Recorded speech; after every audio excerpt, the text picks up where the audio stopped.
பல்லாண்டு வாழ்க்கை சேனலை சப்ஸ்கிரைப் பண்ணலனா மறக்காம சப்ஸ்கிரைப் பண்ணிக்கோங்க. அப்படியே பக்கத்துல இருக்க பெல் சிம்பலையும் மறக்காம பிரஸ் பண்ணிருங்க. அடுத்தடுத்த சூப்பரான டிப்ஸ் எல்லாம் உங்களுக்காகவே காத்துட்டு இருக்கு. ஹே காய்ஸ், இன்னைக்கு டயட் ரெசிபியில் ஒரு சூப்பரான வெயிட் லாஸ் ட்ரிங்க் எப்படி பண்ணுறதுன்னு பார்க்க போகிறோம். இதை குடித்தா நல்ல வெயிட் லாஸ் ஆகும், ப்ளஸ் நீங்கள் டயட்டும் கண்டிப்பாக இருக்கணும். நைட் படுக்கும்போது இதை குடிக்கணும். வாங்க எப்படி பண்ணுறதுன்னு பார்க்கலாம். ஒரு பேனில் ஒரு 1/4 கிலோ அளவுக்கு வெந்தயம் எடுத்து நல்ல பொன்னிறம் ஆகிற வரைக்கும் இதை நம்ம ஃப்ரை பண்ண போகிறோம். மிதமான தீயில வச்சு ஃப்ரை பண்ணிக்கோங்க. வெந்தயத்தில் பார்த்தீங்கன்னா நிறைய சத்துக்கள் அடங்கியிருக்கு.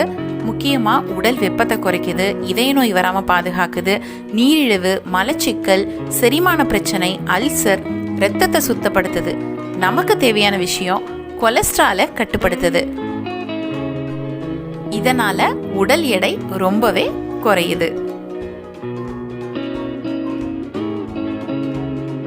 இந்த அளவுக்கு ஃப்ரை பண்ணா போதும். இதை மிக்ஸி ஜார்ல போட்டு நல்ல மையா திரிச்சு எடுத்துக்கலாம்.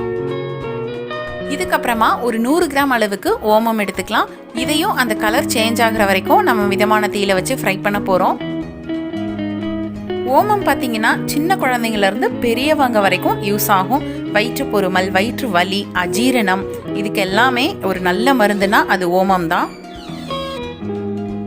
இதை எடுத்துக்கிட்டா தொப்பை நல்லாவே குறையும். இந்த அளவுக்கு இதை ஃப்ரை பண்ணா போதும்.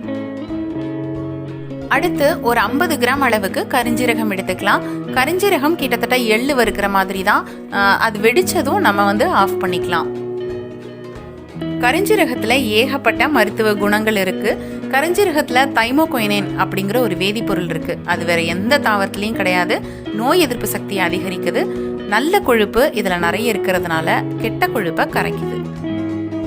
ஆஸ்துமா, சுவாச பிரச்சனை, சளி பிரச்சனை வராம பாதுகாக்குது.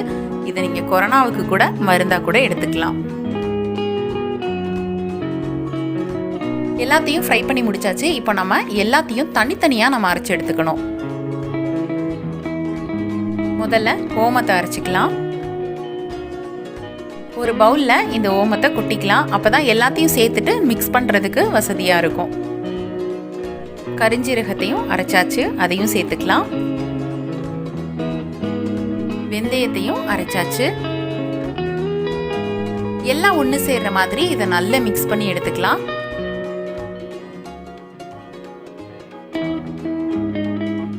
இதை நம்ம அரைச்சாலும் சரி, இல்லை ரைஸ் மில்ல கொடுத்து அரைச்சாலும் சரி, கொஞ்சம் பிறுபிறுன்னு தான் இருக்கும். அதனால நம்ம நல்லா சலிச்சு எடுத்துக்கணும். அவ்வளவுதான், சூப்பரான weight loss drink powder ready ஆயிருச்சு. இதை எப்படி குடிக்கணும் அப்படிங்கிறத நான் சொல்றேன். 1 டம்ளர் நல்ல வெந்நீர் எடுத்துட்டு 1/2 டீஸ்பூன் அளவுக்கு இந்த பவுடரை நல்லா மிக்ஸ் பண்ணிட்டு ஒரு 5 நிமிஷத்துக்கு அப்படியே விட்டுருங்க. அந்த பவுடரெல்லாம் அடியில தங்கிரும். நீங்க அந்த தண்ணி குடிச்சாலும் சரி, இல்லை அந்த பவுடரோட மிக்ஸ் பண்ணி குடிச்சாலும் சரி, ரெண்டுமே நல்லதுதான். டெய்லி தூங்க போகிறதுக்கு முன்னாடி இதை குடிச்சிட்டீங்க அப்படின்னா நல்ல ரிசல்ட் கிடைக்கும். சரி, வெயிட் லாஸ்க்கு மட்டும்தான் இதை குடிக்கணுமா அப்படின்னு நீங்க கேட்டீங்கன்னா கண்டிப்பா இல்லை. டீனேஜ்ல இருந்து வயசானவங்க வரைக்கும் இதை எடுத்துக்கலாம். தீராத முட்டுவலி இருந்தா கூட இதை கண்டினியூவா ஒரு 3 மாசம் குடிச்சிட்டீங்கன்னா போதும், உங்களுக்கு அடுத்து முட்டு வலியே வராது. சுகர், பிரஷர், கொலஸ்ட்ரால் இது எல்லாமே குறைச்சு நார்மல் ஆக்கிடும். முக்கியமா தேஞ்ச எலும்பை கூட இது வளரும்னு சொல்றாங்க. நம்ம சமையல் அறையில பயன்படுத்துற இந்த அற்புதமான ஒரு 3 பொருளை வச்சு இந்த ட்ரிங்கை நீங்க குடிச்சிட்டீங்க அப்படின்னா ஹாஸ்பிட்டல் போக வேண்டிய அவசியமே இருக்காது. கண்டிப்பா ட்ரை பண்ணிட்டு கமெண்ட் செக்ஷன்ல கமெண்ட் பண்ணுங்க. இதே மாதிரி நிறைய ரெசிபிஸ் உங்களுக்கு வேணும்னா நம்மளோட சேனலை தொடர்ந்து பாருங்க. Bye bye, take care.